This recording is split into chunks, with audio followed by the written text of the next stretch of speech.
monde, je suis très contente de vous retrouver aujourd'hui dans une nouvelle vidéo et je vous retrouve pour un nouveau point lecture. Je vais vous parler du dernier livre que j'ai lu en août et de 3 livres que j'ai lus en septembre. Vous devez savoir que pour l'instant je suis dans une panne de lecture, j'arrive pas trop à lire à cause de la reprise du boulot, à cause du stress, et dans ces moments-là je trouve que la lecture c'est pas l'activité la plus ressourçante. J'ai du mal à me concentrer, donc j'avoue que je regarde plus des films, des séries, parce que j'ai du mal à me concentrer sur un livre, mais j'ai quand même quelques petites choses à vous présenter et j'espère arriver à reprendre un rythme de lecture normal dans les jours à venir. Là j'ai commencé un Camilla Läckberg et je sens déjà que ça me fait du bien de retourner vers cette autrice que j'aime beaucoup et dont les livres sont un peu des bonbons pour moi.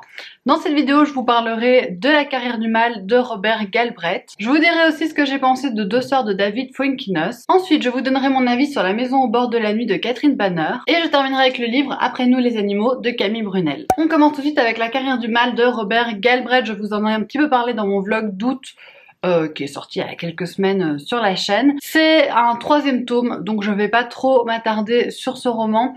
Robert Galbraith, c'est le pseudonyme de J.K. Rowling et c'est sa série de romans policiers avec l'inspecteur Cormoran Strike qui est un détective privé. Il n'est pas inspecteur d'ailleurs. J'ai toujours vraiment du mal avec les dénominations de la police, mais il est détective privé. Et quand ce 3e tome commence, son associé Robin va recevoir au boulot un colis assez spécial parce qu'il contient une jambe coupée et tout le propos va être de retrouver à qui appartient cette jambe et qui a tué la personne dont est issue cette jambe. Comme d'habitude j'ai adoré me plonger dans ce roman, j'aime beaucoup cette saga de policiers. Si vous cherchez des enquêtes bien construites avec des enquêteurs hyper attachants, je vous recommande vraiment cette série parce que on est aussi bien dans l'enquête que dans la vie privée des personnages qu'on découvre au fur et à mesure des tomes. C'est pour ça que c'est important de lire les tomes dans l'ordre, sinon vous allez vraiment passer à côté de la relation entre Cormoran et Robin et vous allez vraiment passer à côté d'un très grand pan de l'histoire. Donc faut vraiment commencer par l'appel du coucou. J'adore l'ambiance qu'instaure J.K. Rowling dans ses romans, c'est une ambiance très londonienne avec des thés fumants, avec de la pluie qui tombe et je trouve qu'elle mène cette ambiance à la perfection. L'intrigue est hyper bien ficelée parce que jusqu'à la dernière minute on ne sait pas quelle va être la résolution. La seule chose que je pourrais reprocher c'est que par moments je me suis un petit peu embrouillée parce que on a plusieurs suspects et leurs histoires sont quand même un petit peu similaires, donc c'est vrai qu'il y a des moments où je me suis un peu perdue et j'ai trouvé que ça tirait un petit peu en longueur, mais en même temps c'est un roman qui fait plus de 700 pages. Donc ça me paraît assez inévitable dans ce genre de cas. Mais en tout cas, c'est toujours des policiers très bien construits, très prenants et toujours très réussis. Donc si vous ne savez pas quoi lire, que vous avez envie de lire une bonne enquête, je vous conseille cette saga de Robert Galbraith. Après ça, je me suis attaquée à Deux sœurs de David Fuenkinos. J'avais entendu beaucoup de choses assez négatives sur ce roman, donc j'avais une légère appréhension en le commençant et moi j'ai vraiment bien aimé ce livre et j'ai été prise dedans. C'est un tout petit roman, c'est un des derniers romans que j'ai lu vite parce que je l'ai dévoré en 2 jours je pense, mais en même temps il fait même pas 200 pages. Ici on suit le personnage de Mathilde qui est en couple avec Étienne depuis plusieurs années et un beau jour, sans préambule, Étienne la quitte. Et là, c'est la fin du monde pour Mathilde. Elle est complètement dévastée, déboussolée et elle sombre peu à peu dans la dépression. Et sa sœur Agathe va être là pour la réconforter et va lui proposer d'emménager chez elle. Et je n'en dirai pas plus. On est dans une relation entre sœurs un peu particulière. On suit un personnage principal qui est Mathilde, qui est un personnage qui est pas forcément attachant. On éprouve un peu d'empathie pour elle quand même parce qu'elle vit une situation assez atroce, elle doit continuer à y travailler et faire comme si de rien n'était. Elle est enseignante. J'ai beaucoup aimé en fait la manière dont était traitée sa psychologie. J'ai trouvé ça hyper intéressant. Certes, on arrive sur une fin qui est prévisible.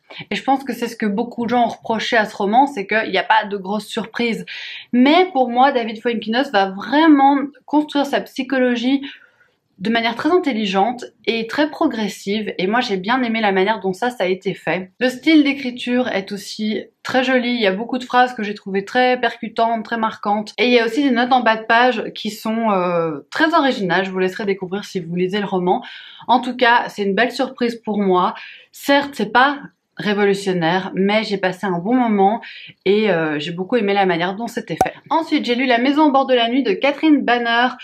Un gros pavé aussi, c'est parti de ma pile à lire de l'été. Je l'ai lu début septembre quand j'avais pas encore envie de me dire qu'on était en automne. Maintenant, à l'heure où je tourne, c'est officiel, c'est fait. Mais là, je voulais encore profiter un petit peu de l'été, donc je suis partie direction l'Italie. On est sur une petite île au large de la Sicile qui s'appelle Castellammare et on va suivre toute une famille de génération en génération.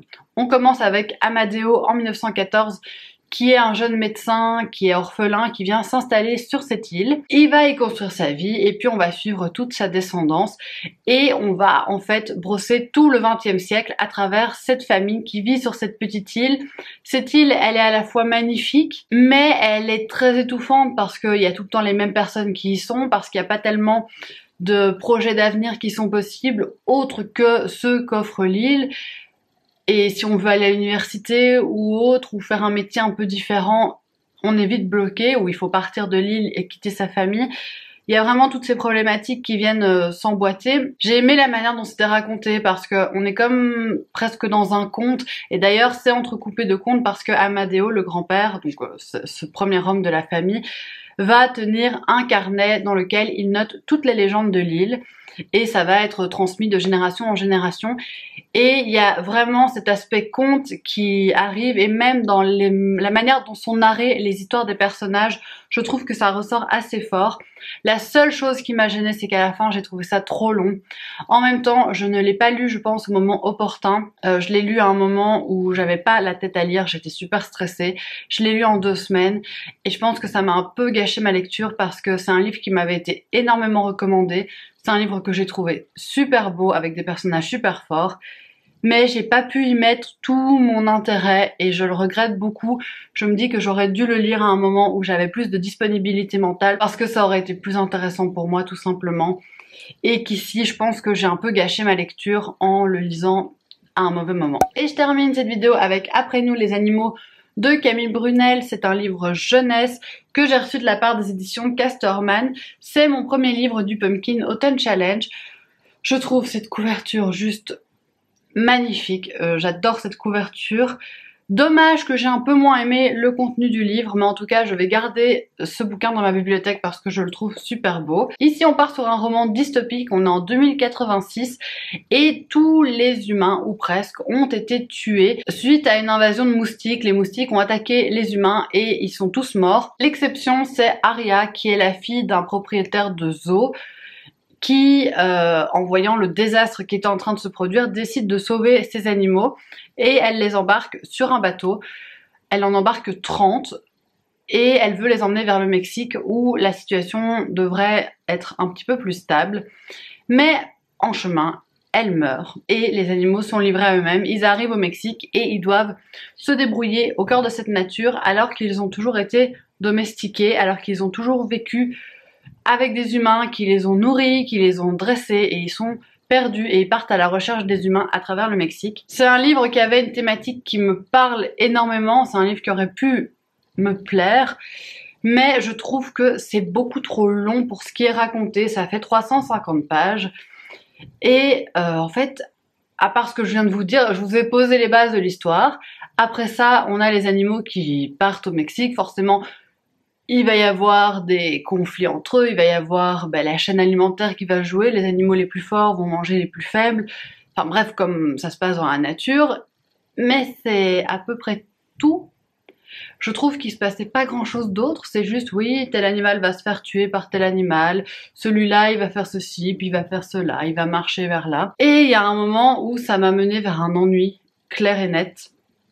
Il y a un moment où j'ai trouvé que c'était plus intéressant d'avoir ces informations-là et il y a un moment où j'ai lu en diagonale parce que j'en avais un petit peu marre et je pense que ça aurait eu beaucoup plus d'impact d'être plus court parce que le message il aurait été le même mais ça aurait été plus marquant parce qu'ici ça tire tellement en longueur qu'au bout d'un moment j'avais envie d'arriver à la fin du livre et j'avais envie que ce soit fini. Autre chose qui m'a déconcertée, c'est qu'au début du livre, on vous dit une fois les noms des animaux. Par exemple, Mitzli, c'est la panthère, il y a un chimpanzé qui s'appelle Marguerite. On vous le dit comme ça une fois. Et puis, on vous dit toujours juste Marguerite. Et il faut vraiment revenir un peu au début pour voir, attends, c'était qui Marguerite? C'est quoi comme animal? Et parfois, on y perd un peu ses repères. Donc, j'aurais trouvé ça intéressant de nous le dire plusieurs fois. Tel animal, c'est un cheval. Celui-là, c'est un panda. Et on nous le répète pas. Et ça c'est dommage parce que je m'y suis un peu perdue. Mais l'intention de l'auteur, je la comprends, c'est vraiment de défendre la cause animale. L'auteur lui-même est très engagé à ce niveau-là. Mais c'était pour moi trop ennuyeux et je m'y suis perdue. C'est dommage parce qu'il y avait beaucoup de potentiel, mais ce livre reste quand même juste très très beau. Si le sujet vous intéresse, n'hésitez pas à quand même y aller, ça vous plaira peut-être plus qu'à moi. Moi je ressors quand même déçue de ce roman. Et voilà, c'est tout pour cette vidéo, j'espère vraiment qu'elle vous aura plu, que peut-être je vous aurai donné des idées de lecture. N'hésitez pas à me dire si vous avez déjà lu l'un de ces livres, ce que vous en avez pensé, et moi je vous retrouve très bientôt dans une prochaine vidéo. Gros bisous!